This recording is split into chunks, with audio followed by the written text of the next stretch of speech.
తాజాంశాన్ని చూస్తున్నాం. హైదరాబాద్ మలక్పేటలో కాల్పులు కలకలం సృష్టించాయి. ఈ కాల్పులో ఒకరు మృతి చెందినట్లు తెలుస్తోంది. అయితే మరింత సమాచారం మా ప్రతినిధి శ్రీనివాస్ అడిగి తెలుసుకుందాం. శ్రీనివాస్, అసలు కాల్పులు జరిపిందెవరు? మృతి చెందిన వ్యక్తిని ఎవరిగా గుర్తించారు?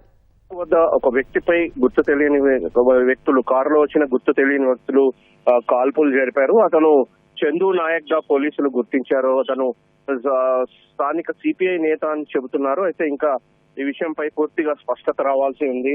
అయితే పాత కక్షలు లేదా ఆస్తి సంబంధ తగాదాలు ఏమన్నా ఎందుకు కారణమా అనే పోలీసులు ఆరా తీస్తున్నారు. మొత్తంగా అయితే సీసీ కెమెరా దృశ్యాలను కూడా పరిశీలిస్తున్న పరిస్థితి. ఎందుకు కాల్పులు జరిపారు ఏంటి అనే విషయంపై అయితే పోలీసులు దర్యాప్తు చేస్తున్నారు. మరి ఒక్కసారిగా పార్క్ వద్ద కాల్పులు చోటు చేసుకోవడంతో అక్కడ ఉన్న స్థానికులంతా కూడా ఆందోళన చెందిన పరిస్థితి అయితే కనిపిస్తుంది.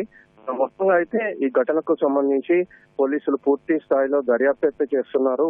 కాల్పులకు ప్రధాన కారణం పాత కక్షలు, లేకపోతే భూ తగాదాలు, ఆస్తి సంబంధ తగాదాలు ఏమన్నా కారణమా అని చెప్పేసి పోలీసులు ఆ కోణాల్లో అయితే దర్యాప్తు చేస్తున్నారు.